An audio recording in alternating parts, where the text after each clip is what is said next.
Halo adik-adik semua, kenalin nama aku Eka Rina Haryanto atau kalian boleh panggil aku Kak Rina. Nah, di hari ini kita bakal belajar pelajaran Bahasa Indonesia dengan materi cara mendeklamasikan isi puisi dan yang kedua adalah menulis kalimat sederhana. Nah, sebelum kita mulai belajar, jangan lupa kalian untuk berdoa. Nah, kakak kasih waktu untuk kalian berdoa. Nah, waktu berdoa selesai. Nah, sekarang kalian jangan lupa buat siapin alat tulis kalian seperti pulpen atau pensil, buku, ataupun kertas, ataupun sebagainya. Nah, kita langsung masuk ke materinya aja kali ya. Nah, materi yang pertama itu adalah puisi. Puisi itu apa sih? Puisi itu adalah sebuah hasil karya sastra dari ungkapan dan perasaan seseorang yang menulisnya dengan bahasa yang digunakan terkait irama, ada rima juga, ada matra, penyusunan lirik, dan sebagainya. Nah, isi-isi dalam puisi ini penuh makna dengan bahasa yang dipakai itu pilihan-pilihan kata yang indah, sehingga nanti ketika kita baca puisi itu orang-orang tuh bakal tertarik, bakal suka sama yang kita bacain karena kita memakai kata-kata ya dalam puisi itu kata-kata yang indah, kata-kata yang bagus, kata-kata yang menarik. Nah, aku pengen jelasin ada bahwa puisi itu banyak nih buat puisi anak-anak, khususnya untuk kalian yang bisa kalian baca, yang bisa kalian deklamasikan. Nah, itu ada puisi untuk keluarga, puisi untuk guru, puisi untuk teman, saudara, juga untuk bangsa dan negara, ataupun bahkan puisi harapan kalian atau terkait cita-cita kalian. Itu bisa banget kalian nanti udah mulai-mulai nulis nih dengan kata-kata yang indah. Terus nanti aku bakal ngajarin cara baca puisi itu gimana sih, cara mendeklamasikan puisi yang biar orang-orang tertarik sama kalian tuh gimana sih. Nah, yang pertama itu cara buat kalian bisa baca atau mendeklamasikan puisi, pastinya kalian pahami nih isi puisinya apa.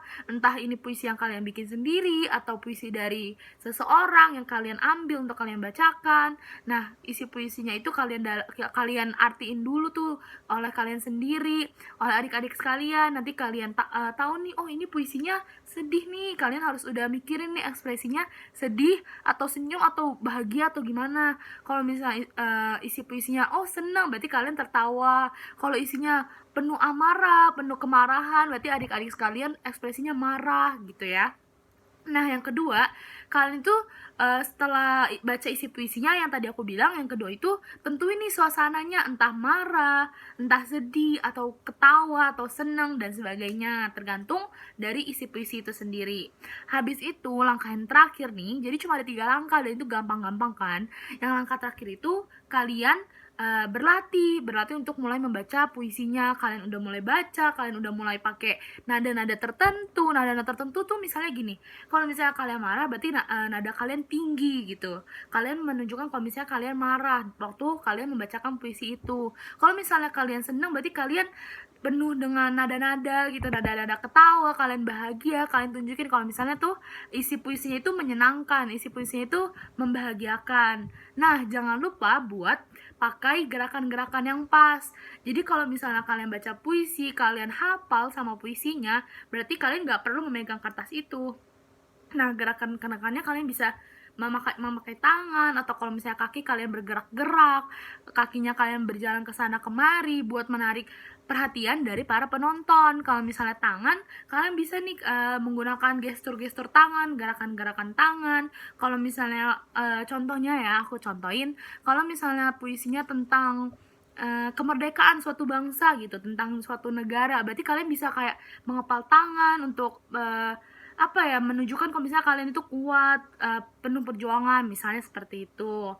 Nah, ataupun banyak banget gestur-gestur lainnya yang bisa kalian pakai. Kalau misalnya kalian marah, coba kalian pegang dada kalian yang yang menunjukkan kalau misalnya kalian tuh beneran marah atau kalian senang gitu. Kalian bisa mungkin bacanya mungkin sampai lompat-lompat yang menunjukkan kalau misalnya kalian tuh bahagia, biar penonton tuh tahu kita tuh waktu baca puisi itu lagi senang, puisi itu menceritakan suatu hal yang senang. Nah, itu salah satu tips dari kakak buat kalian pas bacain puisi itu, biar penonton tuh lebih tertarik, penonton tuh nontonin kalian dengan serius. Nah, aku mau kasih suatu contoh nih, contoh puisi di sini. Nah, judulnya itu tentang ibu. Nah, boleh kalian baca dulu. Oke, udah. Nah, nanti puisi ini kalian boleh pause video aku, terus kalian baca nih, kalian resapi nih puisi ini tuh tentang apa sih, tentang ibu. Nah, kalian tuh membawanya gimana? Mau bawa sedih karena kalian terharu waktu bacain puisi ibu ini, atau kalian boleh juga seneng. Kalian tuh seneng kalau misalnya kalian tuh sayang sama ibu kalian tuh cinta sama ibu kalian. Nanti jangan lupa untuk dibaca contoh puisinya ya. Nah, lanjut nih ke materi yang kedua, yaitu tentang cara menulis kalimat sederhana. Nah, menulis kalimat sederhana itu apa sih, Kak? Gimana sih, Kak? Nah, menulis kalimat sederhana itu gampang banget, teman-teman, adik-adik semua. Nah, kalimat sederhana ini cuma mengandung dua unsur, yaitu subjek dan predikat. Nah, subjek apa sih, Kak? Predikat apa sih? Nah, kalau subjek itu orang yang melakukan kegiatan tersebut. Misalnya, aku kasih suatu contoh. Kak Rina sedang menulis. Berarti Kak Rina itu sebagai subjeknya, orang yang melakukan kegiatan tersebut, dan predikatnya itu sedang menulis. Nah, teman-teman boleh nih kasih contohnya. Boleh banget disebutin contohnya itu. Misalnya, ibu saya sedang memasak. Berarti ibu saya itu sebagai subjek, dan memasak itu sebagai predikat. Jadi kalimat sederhana itu sangat mudah karena hanya mengandung dua unsur tadi yang tadi aku udah jelasin. Nah, dalam menulis kalimat sederhana jangan lupa juga untuk tetap memperhatikan huruf kapital. Jadi kalau misalnya kalimat sederhana tadi cuma mengandung dua unsur, yaitu subjek dan predikat, kalian bisa juga nih tambahin objek di belakangnya. Misalnya, Kak Rina sedang memasak ayam. Berarti Kak Rina sebagai subjek, memasak sebagai predikat, dan ayam sebagai objeknya. Nah, begitu. Kalau misalnya huruf kapital itu sebenarnya nggak harus digunakan dalam subjek dan predikat, tetapi misalnya pada judul buku, nama tempat, nama orang. Misalnya tadi Kak Rina, berarti K-nya itu K-nya huruf kapital, K-A-K, dan Rina-nya itu R-nya huruf kapital. Kenapa? Karena K itu berada di awal kalimat dan Rina itu nama orang. Jadi jangan lupa untuk tetap memperhatikan huruf kapital. Nah, huruf kapital ini buat yang kalian nggak tahu itu sama dengan huruf besar. Nah, itu tuh biasa dipakai pada huruf pertama dalam suatu kata. Misalnya, contohnya yang lain, Bandung. Kalian ada yang tahu nggak nih Bandung itu di mana? Bandung itu suatu kota di Jawa Barat. Nah, kalian bisa banget nih tulisnya B-A-N-D-U-N-G dengan B-nya huruf kapital. Contohnya masih banyak lagi, ada nama orang, nama tempat, nama hari. Misalnya hari Selasa, berarti S-nya huruf kapital. Hari Jumat, berarti J-nya huruf kapital. Nah, masih banyak lagi. Selain itu juga ada judul buku. Misalnya, judul bukunya itu Si Kancil, berarti S-nya huruf kapital dan K-nya juga huruf kapital. Begitu, teman-teman. Jadi, aku sekarang mau kasih kalian contoh soalnya nih, bisa dilihat di sini. Nah, aku bacain kali ya lebih gampang. Nomor 1 itu, apakah itu puisi? Nomor 2, sebutkan macam-macam puisi untuk anak-anak. Tadi aku udah jelasin tuh, kalian inget nggak? Dan yang ketiga, bagaimana cara yang tepat untuk mendeklamasikan puisi? Dan yang terakhir, sebutkan kata yang harus dituliskan dengan awalan huruf kapital.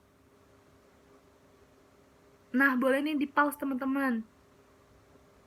Oke, sekian dari Kak Rina pada hari ini tentang pelajaran bahasa Indonesia.